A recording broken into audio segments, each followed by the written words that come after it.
Hi, Claudia. Welcome to the podcast. Hi, thank you for having me. You're welcome. I've been wanting to have you on for a while now because you're in my group of practitioners and women's health advocates on Instagram. So I definitely want to chat with you today all about mental health because I know you're passionate about this subject and it's something that a lot of women are struggling with. So we can never talk about this enough on the podcast. And today we're going to cover some of the potential root causes or drivers of conditions like anxiety, depression, and that could be things like trauma, birth control pill usage, gut health. We're going to cover as much as we can today. But before we get into all of that, could you start by sharing a bit about your personal health journey or how you got into women's health? Because I actually haven't heard this before, so I'm excited. Yeah, absolutely. So where do I begin? I grew up with health issues. So from a very young age, I remember I dealt with chronic constipation, so digestive issues. I had headaches, insomnia, and I started menstruating when I was 10 years old, which was not expected. And it just all kind of went downhill from there. So I had really awful cramps every month, very, very heavy periods. And as a result, I became anemic. And then as I got older, I had thyroid nodules, I had cystic breast. One of them I actually had to have removed. Depression, which I really wasn't aware of until many years later, but we'll talk more about that. And then at the age of 31, which was I'm 37 now, so 6 years ago, I was diagnosed with the pituitary adenoma, specifically a prolactinoma. So it overproduces the hormone prolactin. So that was my health journey, if you will. But even prior to the prolactinoma being diagnosed, because of all the health issues I had, I think when I got out of college that I met someone who was actually studying to be a health coach, and I had no idea what that was. But I just started learning. I was always very open-minded to different things, especially because I had been struggling for so long, not getting answers from doctors, not feeling any better. And this was all before I even hit 30. And I just remember thinking, like, this can't be my life. I can't feel this way all the time. And she just opened my eyes to what food and lifestyle, like the roles that they play. And I started making changes, and within a few months felt so much better. Not everything was solved, of course, but I just remember feeling so much better. I had lost weight. That was another thing. I had gained a lot of weight. And I just became super passionate about it. And I was like, oh my gosh, why don't more people know this? Why aren't doctors telling us about this? And that's when I decided eventually to go back to school and become a health coach. So for you, I know you've probably done your health timeline and listed everything out and thought of all of the potential root causes and like epigenetics even. But for you, what do you think the main reasons that you developed all of these things? I know that you probably can't know for sure, then it's a multitude of things rather than just one root cause. I know that I always talk about the root cause, but there's always multiple things involved. But maybe like a handful of things that you think could have contributed to you developing some of these issues. I think, well, I must have had food intolerances growing up. I mean, just the chronic constipation alone. I mean, that I think, and as I'm Italian, right? So what was some of the stuff that we ate a lot was pasta and cheese and, a lot of bread. Pasta and cheese? Cheese on all pasta? Together. Exactly. And my mom cooked everything from scratch, but we didn't know any better. And I do believe I had food intolerances that were never realized. No doctor ever asked, like, what do you eat every day? And that was part of it. And I think, genetics play a role in terms of, certain things that maybe my parents had that was passed on. Like my mom always had digestive issues. But we could talk about genetics in a bit, because I don't think that's the end all, that's for sure. I also think it had to do with stress, the digestive issues. I grew up in an alcoholic home. So my dad was an alcoholic, and, you don't think of things like that, but obviously having a parent like that every day, I mean, it does a number on a child. And that probably was why I had some, at least digestive issues and the insomnia. that kind of stuff. But then, getting starting my period at such a young age, I think that had to do likely, and now of course I know, years ago I didn't, but all the symptoms that I had, I believe I had some sort of estrogen dominant issues. And I'm sure that had to do with my environment, the products that we were using, the foods we were eating. Like I said, my mom cooked from scratch, but she wasn't buying, grass-fed beef or anything like that. So, I think it's a little bit of everything. Like you said, there were multiple causes. What do you think's going on as well with, especially people who are Italian, who have grown up and the family and the genetic lineage have eaten wheat and pasta for hundreds or thousands of years? Why is it that you think that people are now just developing some of these food sensitivities? Because some people, like the old people in Italy, they're fine, they live to over 100, they're happy, they're healthy, they've got no chronic diseases. Like, how is that different to someone like you who may have an underlying gluten sensitivity? Probably moving to being in this country. True. I mean, I think, yeah, and I hear that. Like my grandmother, she was born in Italy. My parents were born in Italy, and they used to say the same thing to me. We used to eat this stuff all the time. We never had any issues. And it's like, it is a very different world, one, in terms of stress and the other environmental things that are going on. But just the way that the food that is, the way it's processed here is so different than there. I mean, you can go to a bakery in Italy, at least years ago, I don't know now, but they used flour. They used like 4 items, 4 ingredients to make bread. Whereas here you buy bread and there's like 20 ingredients in it. And it's all these additives and added sugar and, things that a lot of us are just, I don't think anybody is tolerant to. So, and then the stress and environmental toxins, it leads to leaky gut. And then, it's just like a surplus of things happening. And for a lot of people, they really notice the difference because of the pesticides that are used and like GMO, the fact that it's so mass produced in the US. And some people who have gluten sensitivities in the US, they travel to Europe and they're like, oh, I can eat the bread absolutely fine, I have 0 problems. And I know that there is some debate as to whether everyone is gluten sensitive, so that's another factor as well. But I do believe that it's likely due to these epigenetic changes, because as humans we should be able to like eat anything really and be the scavengers. Like there would have been times where we would have to eat leftovers and rotting carcasses and things, and we would have been absolutely fine, or there would have been weeks where we didn't have any food.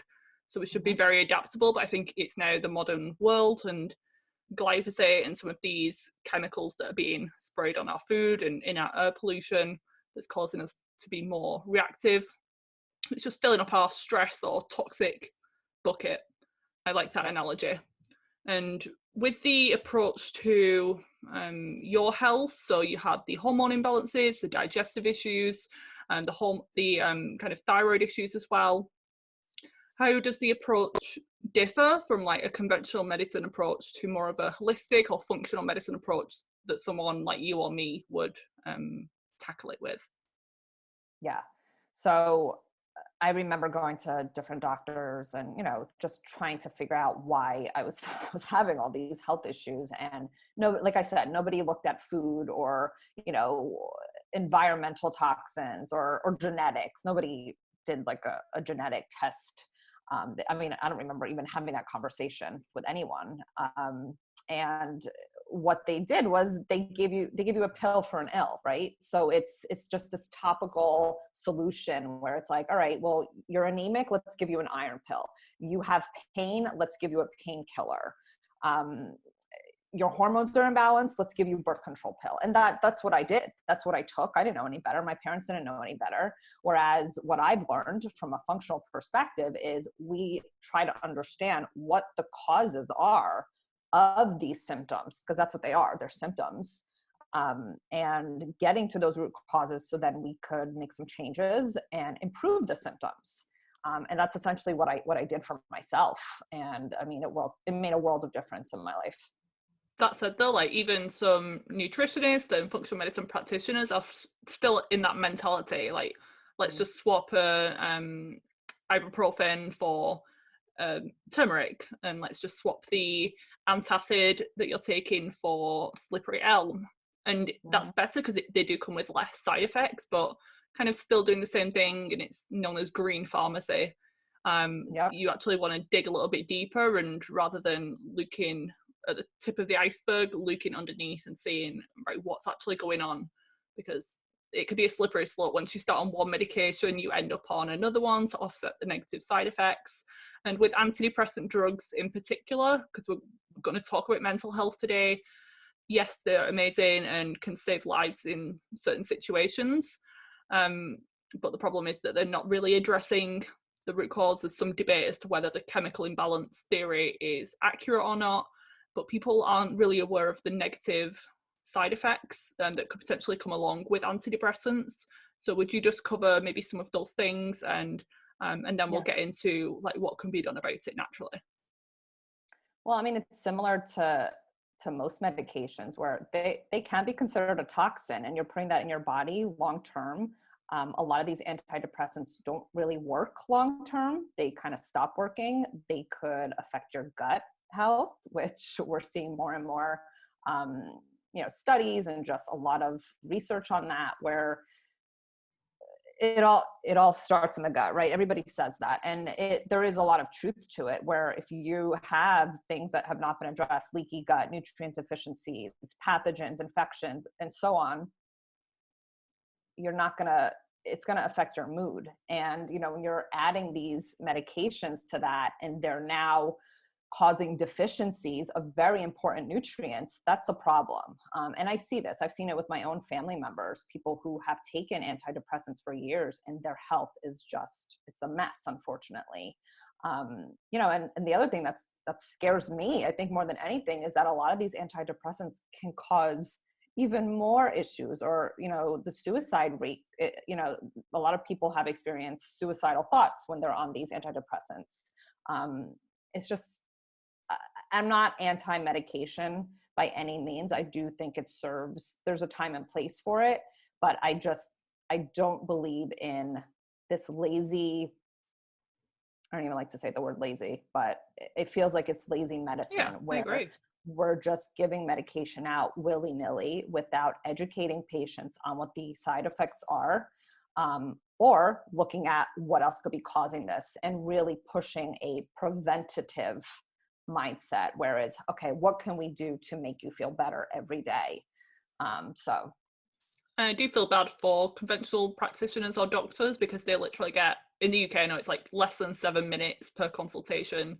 You're in and out. It's a revolving door. They have 50 people a day that they need to see. The workload is through the roof, the stress. They've probably got health issues as well. And you can't expect them to dive into your whole health history and tell me about your childhood, or what's your diet like? What do you do for exercise? They're not going to cover anything like that. So they want to help you. They are trying to help you. They're not trying to make things worse by any means, but that's the problem, because they can't dive into this. So they just want to give you something to make you feel a little bit better. Sometimes they do help, but sometimes they don't. And a really good book that I love and a practitioner is Dr. Kelly Brogan, and her book A Mind of Your Own.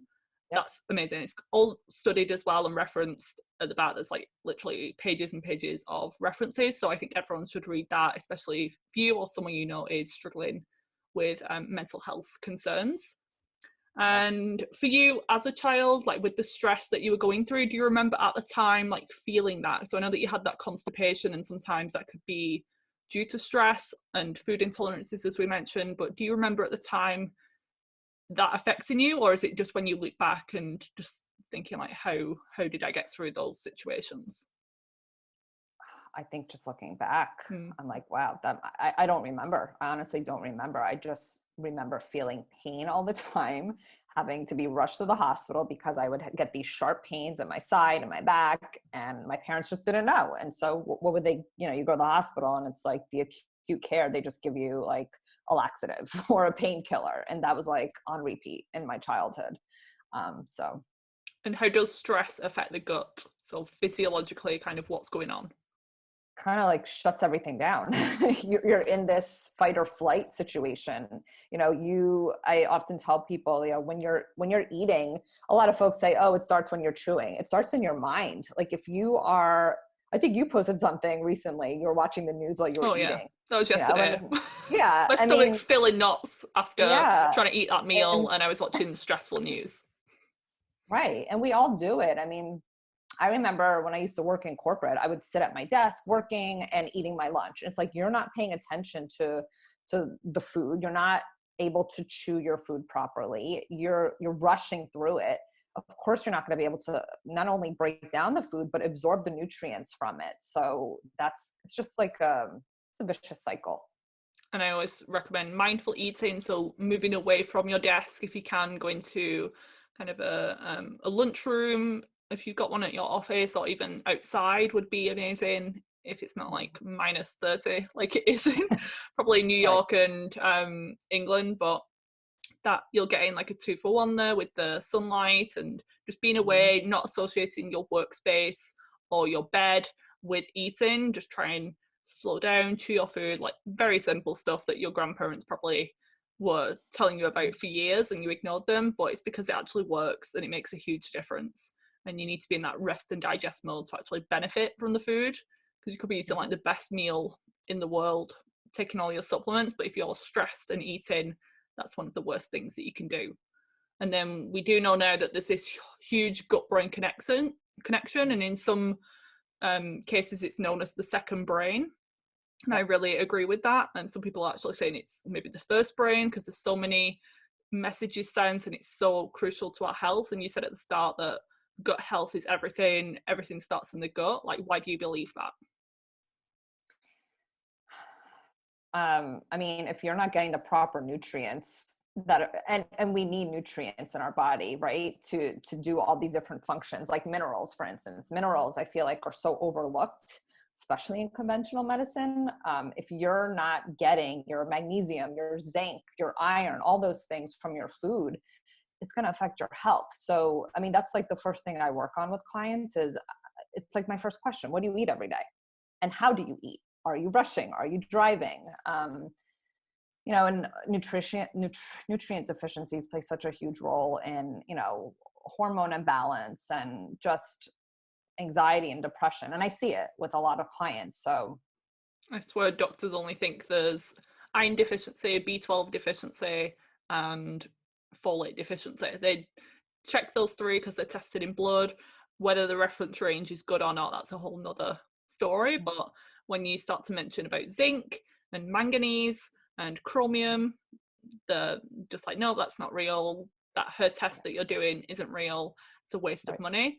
So the body needs like hundreds of nutrients every day to build your neurotransmitters and clear things out once they've been used. Otherwise, your body can't function optimally. And even if you're eating an amazing diet, the soil quality isn't yes, what it used to be either. no, So I think most people do need to supplement, but you need to work with someone to figure out which one is best for you personally. hmm, Another driver of mental health issues, anxiety, depression, those types of things would be other medications like the birth control pill. And so we mentioned about the antidepressants, and also another one is antibiotics. So that kind of ties mm, into gut health, like we just mentioned, but birth control pills in particular, people go on them to help with the skin, which in turn could help with the mental health. Like if the acne is causing depression and they go right, on this pill and it clears up, then amazing, like I'm happy for you. But some people go on the pill and then maybe not right away, but 6 months down the line, they start to get this anxiety out of nowhere. And because it's been 6 months since they started it, they're never going to connect the medication that they're taking to the birth right. control pills. That's the common issue that I see. But how do you see birth control pills affecting someone's mood?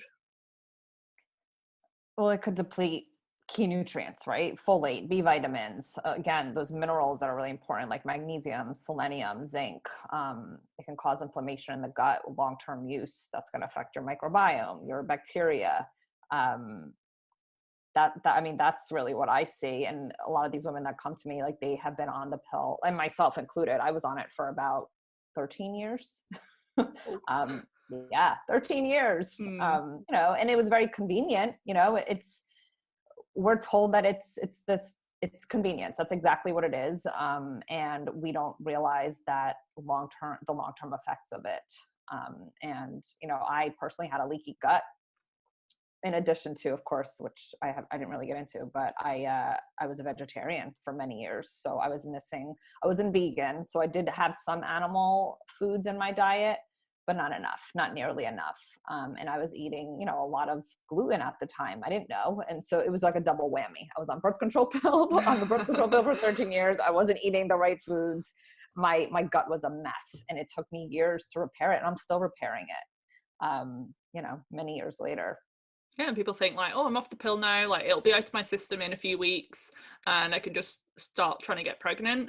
And some people can achieve that, but there's a lot of people, it takes years to recover unless you're doing like a proper protocol to get through that. And Right. for me personally, the first birth control pill I took was Dianet, and that's one of the highest strength estrogen ones, or estrogen, on the market. And within days I was like very depressed, and I've never struggled with mental health before.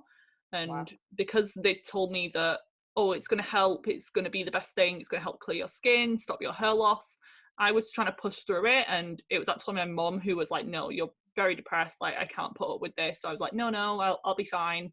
So she was the one who forced me to go to the doctor and get it changed. So I swapped it over to another one called Yasmin, and my mood was better on that. But then other things started to develop. So my gut became very sensitive. I developed food intolerances. I started to get really bad leg cramps and pains because of probably magnesium deficiencies, potentially blood clots, who knows. And then I had a similar thing, like a double whammy of being on the pill and getting food poisoning whilst in the US, and being really stressed because I was over exercising, under eating. Yep. So sometimes the pill isn't the one thing that tips your health over the edge. It's just one of the factors, and then some other things hit. Maybe you lose your job, or someone in your family dies. Maybe you get food poisoning, and that could be the trigger. And it's that common thing. Everything changed at this point, or I was never well since this year. That's a common thing that happens. And I see the hormones as well. People think, oh, I'm low in progesterone, so I'm going to go on the pill to give me progesterone. But that's not the same as what our body produces naturally, is it? No, it isn't. No, it isn't. Yeah. Yeah. I think the body knows.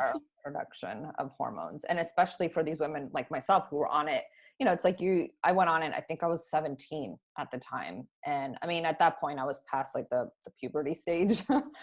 But there's women going on it when they're 15, 16, like they haven't really developed, they haven't produced all the hormones. And it's like they go on it for years and years, and they come off of it in their 30s because they want to get pregnant. And it's almost as if their body reverts back to when they were that age, 15, 16. And it's like, okay, pump the brakes, lady. We need to figure out what's going on here. Your body wants to produce hormones naturally, and you just stopped it essentially for however many years. And it doesn't happen for everyone. And I think that's part of the conversation, where there are so many people that are like, oh, I've been on the pill and I'm fine, and I got pregnant really easily. That's wonderful for you. But unfortunately, there's a whole world of women that are not having that experience. And that's why we need to continue to talk about this. It's not fair for all these women to be struggling and to be ignored, essentially. It depends on your health status going into the pill as well. Like if you were totally fine, ate an organic diet, didn't have any childhood trauma, then went on the pill, looked after yourself, then you probably won't experience symptoms. Whereas if you had IBS since you were 5 years old, and you had your tonsils out, you had recurring infections every year, then went on the pill, you're probably going to be the one who struggles. I had PCOS before going on the pill and thought, oh, it's just going to have cleared up when I come off. But nope, it was actually worse than ever, because PCOS is actually worsened by the birth control pill, which is ironic. Yeah, I know. Oh my goodness. I hear that often from clients as well who have it. And it's interesting because so many women are not diagnosed. But, just getting back to even the whole depression thing, that was something that I definitely started to see more and more as the years passed that I was on the pill. And again, it could have been because of the deficiencies that I was experiencing. It could have been some trauma in my life. But I remember at one point, and it was like around the time that I wanted to come off of it, because my period had stopped.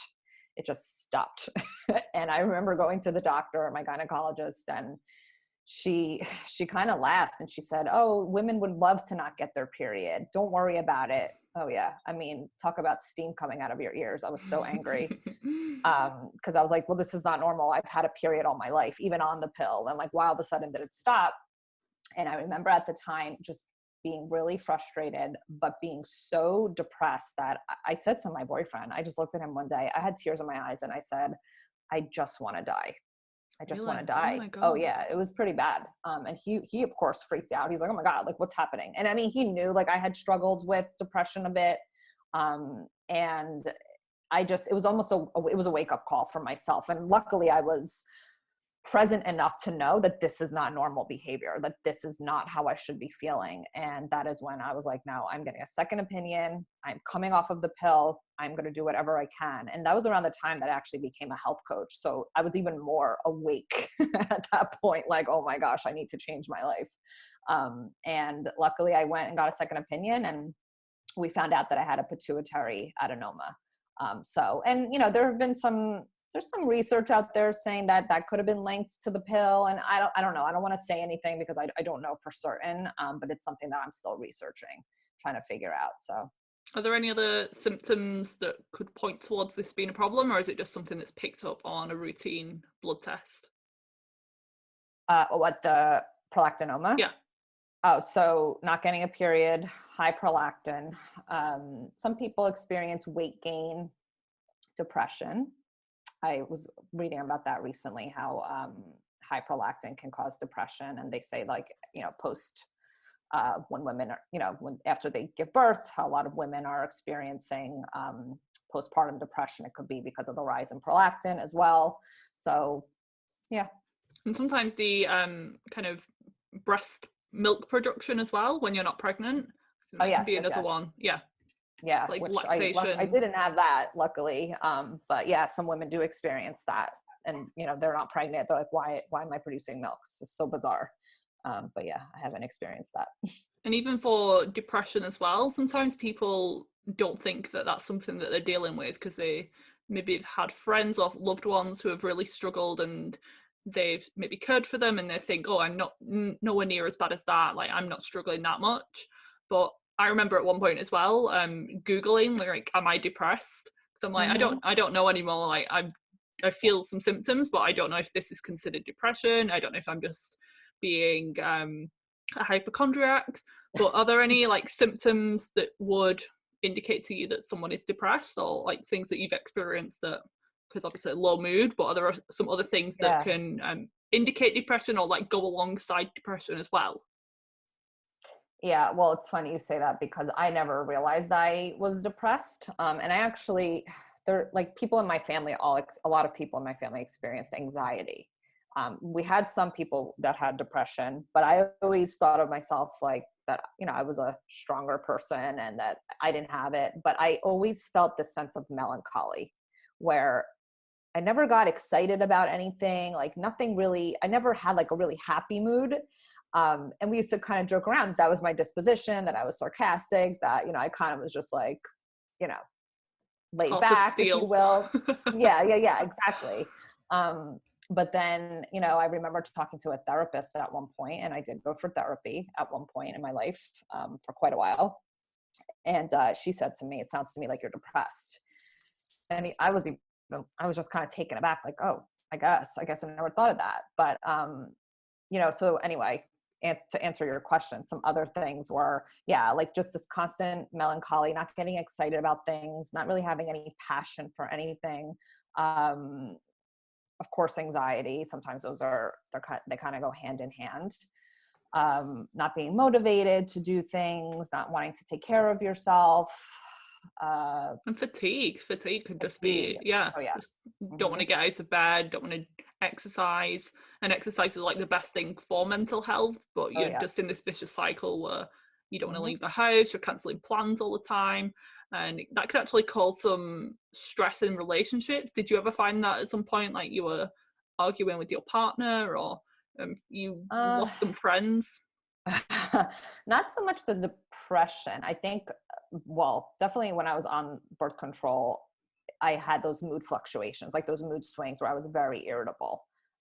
So that for sure. And I actually just wrote a post on Instagram recently, and I joked around. I said sorry to some of my ex-boyfriends because I was it wasn't not, me, it was the pill. Yeah, it wasn't me, I swear. But yeah, it definitely, and yeah, even just depression, of course, that's going to affect your significant other, because many times they don't know how to handle it. Sometimes they want to fix things, but they don't know how. And it's hard to get out of that, where you're sometimes, I mean, and I don't know that I was low at that point, like I was mentioning earlier, but that was like a kind of a blip in time. It wasn't that I felt that way for so long, but there are people that I've seen in depression, and you cannot get out of that hole. It is so hard. And that's why I continue to talk about this. And even though it's an uncomfortable conversation, I want people to know that they do have control and there is support out there. And how do you find a good therapist? Because people are like, oh, I've tried therapy before, I was referred by my doctor and I hated it. Some people talk therapy doesn't really work for, because it's like bringing up the emotion over and over again. So what is some of your favorite recommendations or remedies, first steps for someone listening who's struggling to turn to? Oh gosh, that's tough, because yeah, I know it's not like, oh, let's just pick a therapist in the book and just go try them out. I mean, yes, of course, that's one way to do it. Try somebody and see if you like it or not. But I'm also a big believer, and this may not be great for everybody, but realizing that somebody else may not be the one to save you, quote unquote, to help you. Yes, I of course believe in coaches and therapists and getting support from others. We all need that, or a community. But also realizing that you're the person who ultimately is going to heal yourself. And that's going to be through mindset work. It's going to be through meditation, cleaner eating, reaching out to a friend, or confiding in somebody who you can trust. And I know that's scary, because so many people don't want to admit that they're depressed or that they're struggling in some way. But somebody I love, and I'm sure you follow her, is holistic psychologist.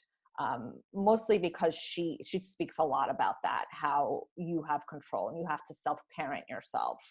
But anyway, I think a community is probably good for some folks, and it really depends on you. I mean, if you're more comfortable with one-on-one, then sure, I would look for a therapist. There's other things, if you don't like the traditional therapy setting, like what is it called, brain spotting. I can't think. I just lost what the other one is, but brain spotting is another one. I've not heard of that before. So is it like a group thing or something that you do at home? No, you do it with the therapist. There's certain therapists that are educated on it or certified in it, but it's where, I know my sister tried it and she found she really did very well with it, where they essentially, it's like they use a light, some sort of light that they use, and they put you, it's not hypnosis necessarily, although that could be beneficial as well. Yeah. But it's kind of similar to that, where they kind of put you in this state of mind where you're forced to remember or focus on a memory of a traumatic experience. And it brings up a lot, of course, and you can get very emotional over it. It's not for everybody, but if you're open to it, it's something to look into, especially if you experience a specific trauma or maybe an ongoing trauma. Like I mentioned, my sister and I, we had an alcoholic father, and she definitely struggled with that. Anxiety was a result of it. And it's just going back to those instances. It brings up these memories that maybe that are kind of like in your subconscious. So it's a little creepy because it's like, oh my gosh, I didn't remember that situation, or I don't remember that happening. But those little events over time can have an effect on us. So it's really doing a deep dive into kind of like your psyche, to uncover what's going on and address it. There's a difference as well with, I call them big T's and little T's. So traumas, there's obviously the big things like rape and abuse and neglect. People sometimes just think of those things as traumas, and then when you start to talk about, do you have any traumas from childhood, they're like, no, my childhood was pretty good. But then when you do mention, oh, there are some of these little T's that having an alcoholic parent, just not feeling seen, feeling like you don't live up to expectations, being bullied, moving a lot as a child, maybe your parents were in the military. Those things are considered traumas as well, and it all depends on the person and how you interpret and perceive that stress. Everyone's very different. One situation isn't inherently stressful, it's about how it affected you personally. So people think like, how does something that happened 30 years ago as a child like affect me now? And I know that's hard for you to answer, but kind of what's going on in the body, and how is that still stressing the body? Is it in the subconscious mind?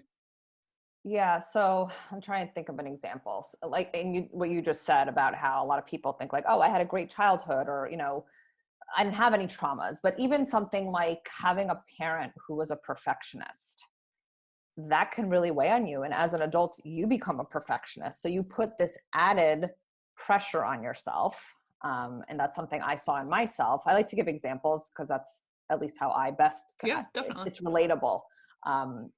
For instance, my dad was an entrepreneur. He failed at it, unfortunately, because of his alcoholism. And I'm an entrepreneur, and I started to see over the years, I put so much pressure on myself to succeed because he didn't. And I didn't realize that until a couple of years ago, when I just started noticing little behaviors that I had and how I was really overworking myself. And I was trying to understand, like, why am I doing this? Why am I putting so much pressure on myself? So I did a little bit more deep dive, some mindset work, just do kind of a deep dive on myself. And, it was very apparent as to why. And it was because I didn't want to fail. I had a lot of fears that I didn't want to be like him. And, because people used to say things like, your dad was like this, and you don't want to end up like your dad. So I think that's kind of what's happening. And I don't know, for me, I think what I actually use, and this is just getting back to your question earlier about like another thing, in addition to just like talk therapy, tapping, EFT, that I find to be really beneficial for some people if they're open to it. I found that to be extremely helpful for myself. There's a lot of YouTube videos and tutorials, and it's free, accessible to everyone, and it really does work. So you start off by like scoring your stress and anxiety on a scale, do a few rounds of it, and there's been stresses for me that's gone from an 8 out of 10 to a 2 out of 10 in 5 minutes. So it really works. But obviously, if it's a longer standing trauma, you need to be consistent with that and work out your brain like you work out your muscles at the gym. It needs to be consistent and repetitive. I love EFT, and there's like EMDR, is it? The eye movement. I've not tried this before, but along with the talk therapy, cognitive behavioral therapy, there's a ton of things. So if you've tried one, don't rule all therapy out as being something that won't work for you. It's just about finding the right person.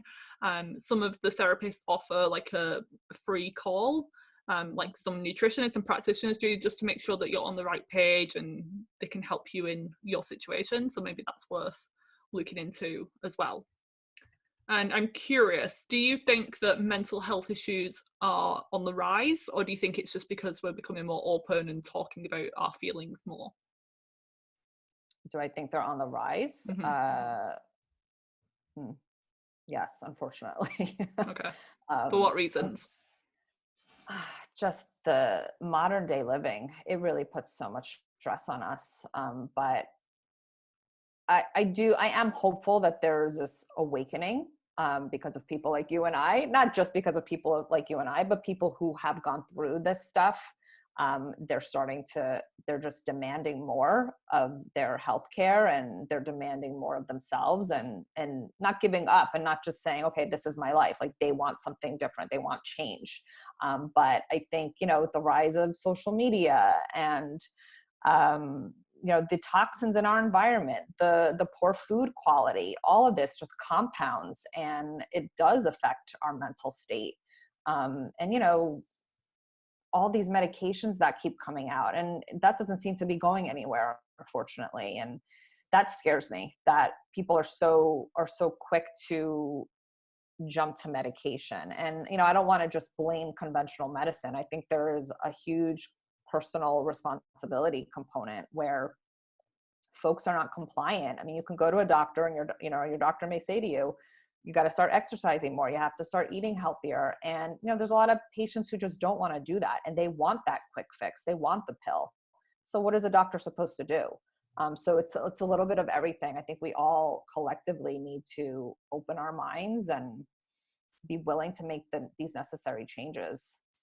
There's medication even in the water now. So even if you're not taking any medication, if you're drinking unfiltered tap water, there's residue of antidepressants, birth control pills, all sorts of things in there. So that's the thing. It's just the world that we're living in, the fact that we're not connected anymore, and our genes expect us to be around people and connect and be outdoors. Everyone's stuck in cubicles in a dark office with people they hate, and jobs as well. Like, do you work with people who like literally hate their job, but they're trying really hard with their diet and lifestyle? Because I know I do, and that's like the thing that's really holding them back.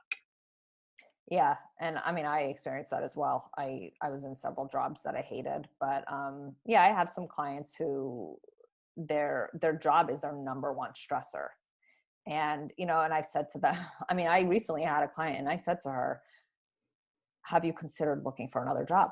Have you considered changing careers? And I mean, she kind of was taken aback. And I said, listen, you've got all these health issues. I can give you every supplement in the book. We can talk about organic produce, all this. But if you're going to a job that you hate every single day, that keeps you up at night, that you dread going, and you can't even enjoy your weekends because you're dreading Monday, how is any of this going to help? Like this, it's like the elephant in the room. Like you're really not going to address the situation. And that's where change comes in. And, a lot of folks, unfortunately, are fearful of change. But yeah. And what do you think of night shift work? So at the moment, like we're recording around the time of the coronavirus. So I'm very grateful to the nurses and kind of ambulance service who are working nights, but how does that affect our mental health?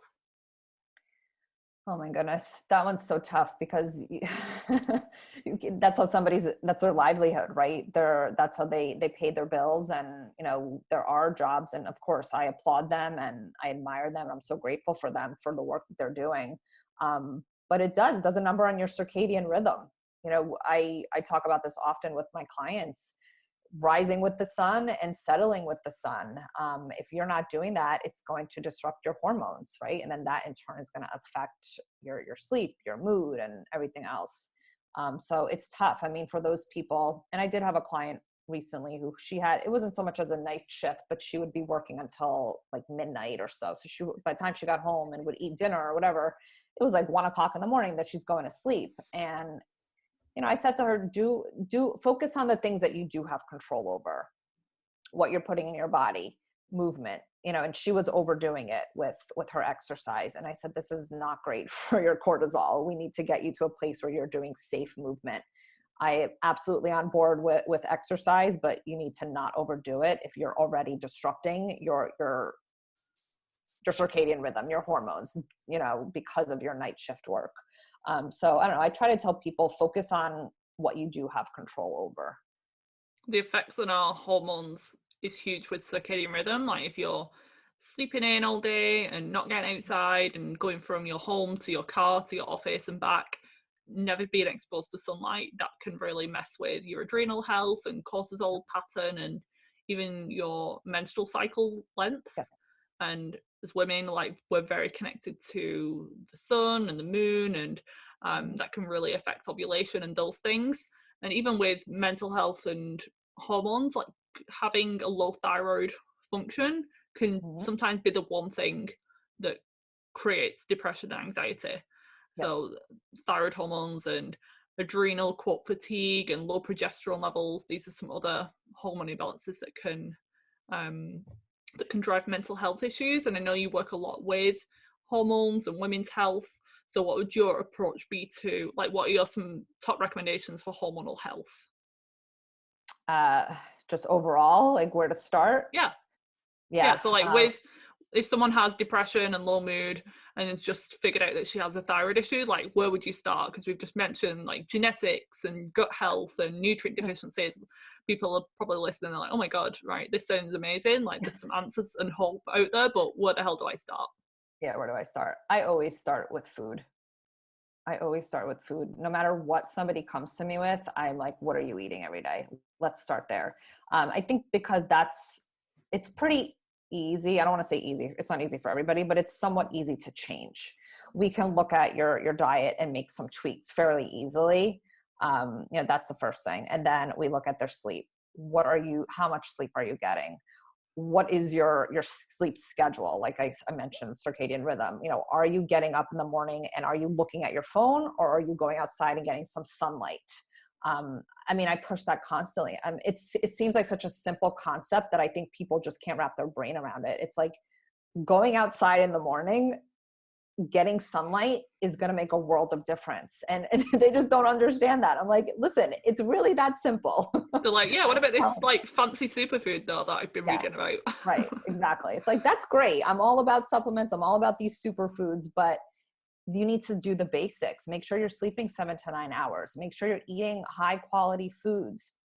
If you can afford organic, meat, grass-fed beef, as many fruits and vegetables as possible. It's like we've become so afraid of even just things like fruit.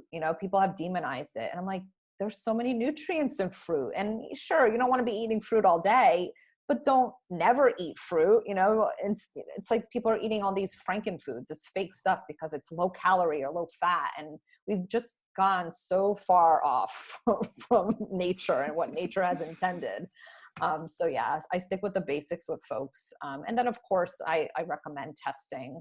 I do believe in functional testing, like the Dutch test. Right now I've started doing more gut testing, stool testing. I used to just recommend it all the time to clients, but a lot of folks can't get it from their doctors, or they're doing these stool tests that are from they're just so old. They don't really actually tell you anything useful. So that, and, of course, yes, getting the proper labs, like you mentioned, thyroid. So many people have thyroid issues and they're not even aware of it because they do go to their doctor and they're not getting the proper tests done, or they're just looking at TSH. They're not looking at, your antibodies or reverse T3. So yeah, getting proper testing done while making these basic fundamental changes is where I typically start with folks. Agreed. I had a client yesterday and she's like, yeah, I've had my thyroid checked, I've had a stool test, and everything's fine. All my vitamins are fine on my blood work. And I'm like, are they though? And she sent me copies, and they were just checking for like inflammatory bowel disease and giardia, so some of these like big nasty parasites. Her thyroid was out of range, so I think her TSH was a 3, which is considered fine conventionally, but not what we would consider fine. So there was many imbalances there, and you could just see how if she was left in just a conventional medicine model, that she'd keep going back year after year and things might start looking a little bit worse, but they can't really do anything until it goes to that point where they can diagnose you and give you a medication. So we want to try and prevent that whole 10 years in some cases of them waiting and just feeling worse year after year. We want to intervene and actually get things optimal as soon as possible. And my next question was going to be like, what are some of these free things that people can start implementing right away? And you've just mentioned a lot of them. So some of the things I'd recommend as well, like getting outside, the mindful eating we've touched on, sleep, moving your body. It doesn't have to be a fancy gym membership, going for a walk, and take that outside as well. So you're getting your exercise and your sunlight, circadian rhythm support, breathing exercises. Deep breathing. Yep. Yeah. Meditation. Oh, absolutely. Exactly. Deep breathing. It can make such a difference, especially for women who are experiencing anxiety. That's something I see a lot that's alongside depression. Like, just breathe. Let's do a breathing exercise together. Sometimes you just like catch yourself like holding your breath. Like if you're doing an email, you're like, oh, I'm not actually breathing right now. Right. So yeah, try and not let that happen, because breathing deep and slow like tells your body that everything's fine. I'm not gonna get eaten by a saber-toothed tiger right now. Just calms the body down, especially if you're starting to get that anxiety, palpitations, racing heart. You can really just slow it down and stop it from getting any worse. Yep. And then my last few questions for you, Claudia, just to know how you stay hormonally healthy. So the first one is, what's your go-to breakfast? My go-to breakfast. I have a few. I always start my day with matcha. I'm a big Yeah. Oh my matcha God. fan. Yes. Me too. I think I've become known for that on Yeah, Instagram. I'm like the matcha exactly. girl. Yeah, I was trying Um, to do like a 30-day without any caffeine, and I can't watch your stories because you're just like pouring it in, and I'm like, oh my God. I know that's my quote unquote vice, but I feel like it has so many benefits that kind of Yeah, why do you love it so much? Because mitigate the the caffeine. It's a yeah, little so bit tell us better. the benefits why you love your matcha as opposed to coffee. Yeah, I mean, I was addicted to coffee for years when I worked in corporate. I used to travel, commute into Manhattan, and I would get to my desk and I would have my giant mug of coffee with my bagel, all good things. And then I would have one in the afternoon, and then I wouldn't sleep at all at night, and I was a complete stress ball, and I was moody, and I wondered why. Um, but I remember actually when during that time, I tried matcha, and I was like, oh, this is pretty cool. I had no idea what the difference was. And then I went back to coffee. But matcha, I love it because, it supports detoxification. I mean, it is good if if you can't get things moving in the morning, but that's not all. There's antioxidants in it. Just green tea in general is so beneficial for us. It helps with mood. Hmm. There's L-theanine in it, which is kind of like I don't want to say nature's Xanax, but it really helps to calm you. Yeah, it Um, gives you I, that nice energy buzz without the Mhm. like any like Like the the jitters. yeah like the jitters from coffee. Like gives Yeah, you a calm, nice, stable energy, which I love as well. yeah. It But I tastes do good tell and people, it's pretty yeah, and green. yeah, it is. And you can add stuff to it to make it a little more palatable. Some people think it tastes like grass, which is funny. But I do tell people if you do, and with any sort of tea, whether it's just regular green tea, black tea, try to buy organic. You want to avoid the pesticides because I do get that from people like, oh, aren't there pesticides in matcha? And I said, well, yeah, like any tea. So look for high quality, pesticide free, shade grown, typically from Japan. That's where I would buy mine. Are there any brands that you recommend? I've tried many. Some of them even the higher quality ones, I just didn't like the taste. Right now, I liked, what is it? Terrasol is one that I like. Um, what's the Have you one I'm using tried right now? there's a common one in the US that everyone's promotes like the peak tea. Have you tried that one? Yes, peak Is tea that is good good? too. Okay. Hmm. Yeah, we Yeah, can't get that in the UK. it's a little more pricey, and matcha is Yeah. pricey. But another one is Pure Chimp. I Yeah. think that's That's the the one that one. I Yeah. use. I I've like been that one. using them. Yeah, it's pretty good. They also donate. Yeah, true. So I like that. They're animal advocates like myself. So yeah. Oh, and then in terms of breakfast, I mean, besides matcha, I typically will do like a pretty high protein breakfast. So I'll do like duck eggs. Sometimes I'll do bacon. Sometimes I'll just do, the duck eggs with like a complex carb, maybe like some sweet potato, cubes, or Hmm. like some plantains I like to do. And typically I'll do some avocado. I like to get some fat in there. Really helps to sustain my energy and my Hmm. focus throughout the day. Yum. Sounds like my kind of breakfast. And I love the combination with plantains and eggs. Like, just Mm-hmm. mush it all together and it's Yeah. amazing. And people are like, what, do you eat that for breakfast? I'm like, yeah. It doesn't Yeah. have to be granola and orange juice. Right. It can be Yes. whatever you want it to be. That sounds really good. Mm-hmm. What's one herb nutrient or supplement that you couldn't live without? Oof, I couldn't live without. Hmm. Probably, probably magnesium. Okay, that's the classic. um, I mean, I know everyone says that probably. It's just it helps for so many things. I just find so many of my clients like they're amazed when Hmm. we put them on a high quality magnesium supplement. It's like, wow, it helps with cramps, it helps with headaches, tension, pain, anxiety. I mean, it just really is one of those star minerals that is so undervalued.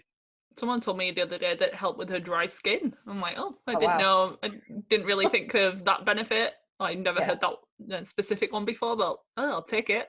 Yeah. Right. So yours is magnesium and matcha. You couldn't live without Yeah. those two. Yeah. Couldn't live without this. Great. And just recapping like this whole episode on mental health, like what's one piece of advice that listeners can take away from this? Oh my goodness.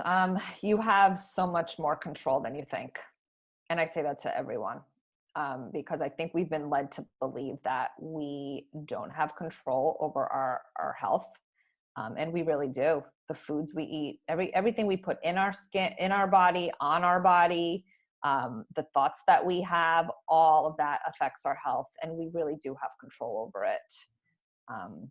If you're open-minded and you're willing to make those changes and you're in it for the long haul, you can heal yourself. I do believe in that. Agreed. And it's never too late. So if you feel like you're in the depths of depression right now and it's been 10 years since it started, like, it's never too late. Your body, given the right environment and building blocks, it really can do wonderful things. So love that final piece of advice from you. And very last question is, where can people find more from you online? So Instagram, and how are you working with clients at the moment? Yeah, so I'm on Instagram at Health Coach Claudia. I have a website, claudiapetrilli.com. I work privately with clients. I also have an online membership, Healthy Hormones Hub, and I have a group coaching program that I'm starting actually in April, the Hormone Rescue. So few ways. Yeah, and I will link all of those things in the show notes. And yeah, I just want to thank you so much for your time, and it feels like I've really got to know you. I think we've been on like some deep subjects in this. So yeah, thank you for being so open and honest, and I really think the listeners will appreciate it. Thank you.